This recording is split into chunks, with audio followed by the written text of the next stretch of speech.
नमस्कार, कसे आहेत सगळे? बरे आहेत ना? तुमच्या इच्छा, आकांक्षा, मनोकामना गणपती बाप्पा पूर्ण करू देत आणि तुमचा हा दिवस खूप छान जाऊ दे.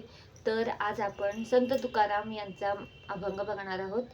आधी मी तुम्हाला अभंग म्हणून दाखवते आणि त्याचा अर्थही सांगते. शरणागत झालो तेथे मी पण मुकलो, आता दिल्याची वाट पाहो नाही खटापट. नलगे उचित काही पहावे संचित, तुका म्हणे सेवा माने तैसे करू देवा. याचा अर्थ आहे की देवा, मी तुला पूर्णपणे सर्व भावे शरणागत झालो आहे, त्यामुळे मी माझ्या मीपणाला मुकलो आहे. आता तुम्ही मला जे काही दिले आहे त्याची वाट पाहणे व दुसरी कोणतीही खटपट न करणे, माझ्या संचिताप्रमाणे काय होईल ते होईल, यात उचित काय ते पाहण्याची जरुरी नाही. तुकाराम महाराज म्हणतात, जशी तुला मान्य तशीच सेवा मी आता करेन. आपण म्हणतो की माझं संचित काय आहे, किंवा माझं संचित म्हणजे नशीब. नशीब काय आहे हे माझ्या नशिबाप्रमाणे होईल ते होईल. आपण म्हणतो ना की माझ्या नशिबात काय आहे ते होईल ते होईल, नशिबात जे लिहून ठेवलंय ते होईल.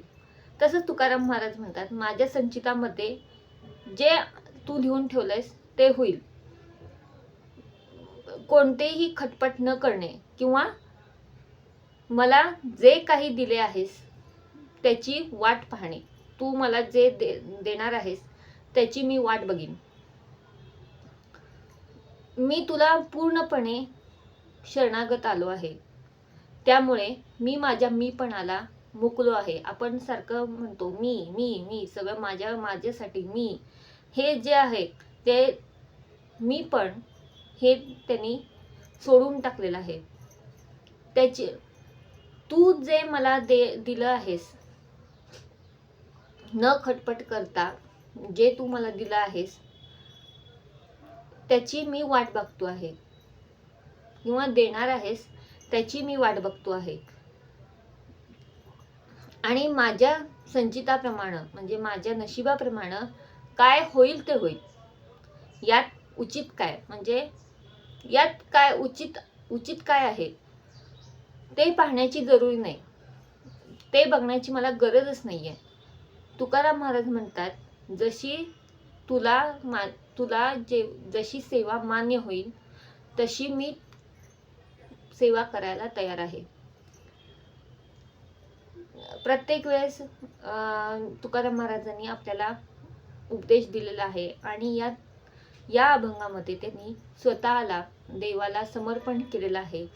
स्वतः देवासमोर ते शरण गेलेले आहेत, आणि देवाला म्हणतायत की मी माझ्या मीपणाला मुकलो आहे, आणि आता तू मला जे काही दिलं आहेस त्याची मी वाट बघत आहे, व दुसरी कोणतेही खटपट न करता माझ्या संचिताप्रमाणे जर माझ्या नशिबात काय घडेल ते घडेल.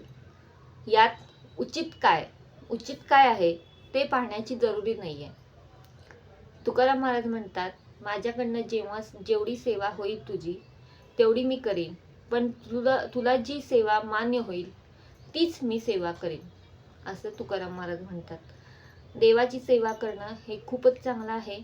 आणि आपण जसं देवाची सेवा करणं म्हणजे काय, तर त्याचं नाव घेणं, त्याचं ध्यान करणं, त्याचं मनन करणं, हेच त्याची सेवा आहे, असं तुकाराम महाराज प्रत्येक अभंगातनं आपल्याला सांगत आलेले आहेत.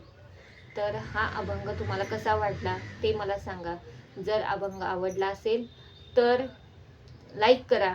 जर असेच अभंग तुम्हाला ऐकायचे असतील तर माझ्या चॅनलला सबस्क्राईब करा. जेव्हा तुम्ही माझ्या चॅनलला सबस्क्राईब कराल तर असे अभंग तुम्हाला ऐकायला मिळतील.